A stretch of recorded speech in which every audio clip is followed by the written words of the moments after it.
السلام علیکم ناظرین، آج کی اس ویڈیو میں ہم جانیں گے کہ خانہ کعبہ کی موجودگی کے باوجود بیت المقدس کو قبلہ کیوں بنایا گیا،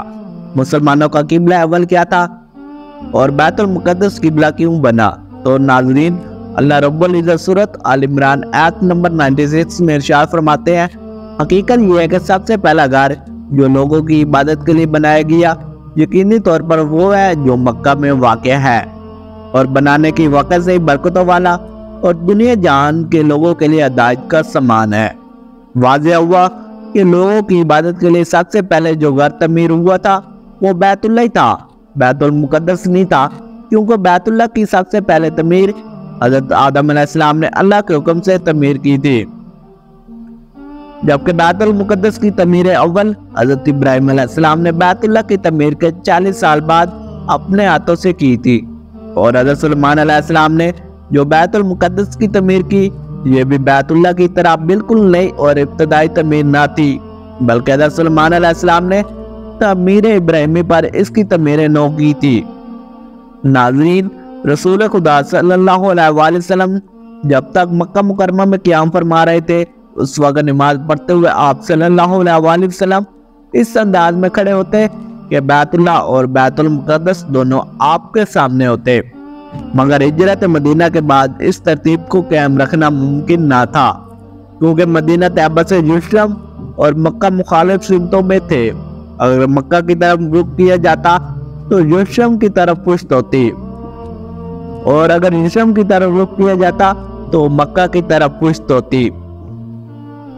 تو مدینہ طیبہ امت کے بعد رسول اکرم صلی اللہ علیہ وآلہ وسلم کو حکم الہی تھا کہ بیت المقدس کی طرف رخ کر کے نماز پڑھیں۔ 16 یا 17 ماہ تک بیت المقدس ہی علیہ السلام کا قبلہ رہا، مگر رسول خدا صلی اللہ علیہ وآلہ وسلم کی تمنا یہ تھی کہ کعبۃ اللہ کوئی قبلہ بنایا جائے۔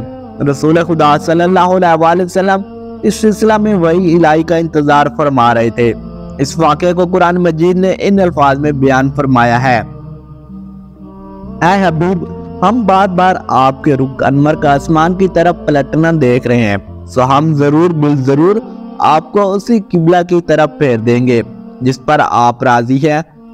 پس آپ اپنا رخ ابھی مسجد الحرام کی طرف پھیر لیجئے، اور اے مسلمانوں، تم جہاں کہیں بھی ہو پس اپنے چہرے اسی کی طرف پھیر لو۔ اور وہ لوگ جنہیں کتاب دی گئی ہے ضرور جانتے ہیں کہ یہ طویل کعبہ کا حکم ان کے رب کی طرف سے آنکھ ہے، اور اللہ ان کاموں سے بے خبر نہیں جو وہ انجام دے رہے ہیں۔ تو ناظرین، رہا سوال کہ خانہ کعبہ کے ہوتے ہوئے بیت المقدس کو قبلہ کیوں بنایا گیا، تو اس کا جواب بھی اللہ رب العزت نے قرآن مجید میں ارشاد فرما دیا ہے،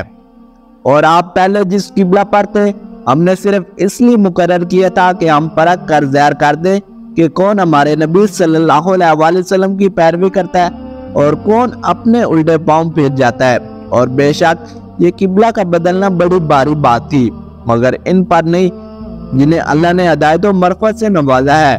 اور اللہ کی یہ شان نہیں کہ تمہارا ایمان یوں ہی ضائع کر دے۔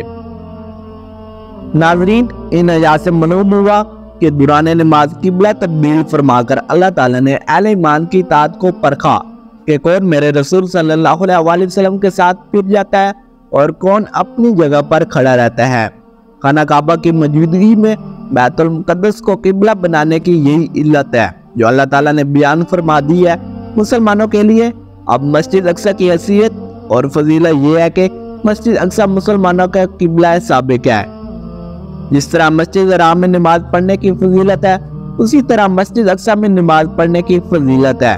مسجد حرام کی بنسبت مسجد اقصی میں 1/4 ثواب ملتا ہے۔ ایک روایت میں ہے مسجد حرام میں نماز پڑھنے کا ثواب 1000 نمازوں کا ملتا ہے، اور مسجد اقصی میں 250 نماز پڑھنے کا ثواب ملتا ہے۔ یہ وہ جگہ ہے جہاں آپ صلی اللہ علیہ وآلہ وسلم نے انبیاء کرام کی امامت فرمائی۔ سفر معراج کی پہلی منزل بیت المقدس ہے۔ بعض روایت میں ہے کہ معراج پر تشریف لے جاتے وقت آپ صلی اللہ علیہ وآلہ وسلم نے انبیاء کرام کی امامت فرمائی، جبکہ بعض روایت سے معلوم ہوتا ہے کہ معراج سے واپسی پر آپ صلی اللہ علیہ وآلہ وسلم نے بیت المقدس میں فجر کی نماز میں انبیاء کرام کی امامت کروائی۔ یہ وہ وجوہات ہیں جن کی بنیاد پر بیت المقدس سے مسلمانوں کا رشتہ ایمانی اور مذہبی ہے۔ امید ہے آپ کو یہ ویڈیو پسند آئی ہوگی۔ چینل کو لازمی سبسکرائب کیجئے۔ ملتے ہیں ایک اور ویڈیو کے ساتھ، تب تک کے لیے اللہ حافظ۔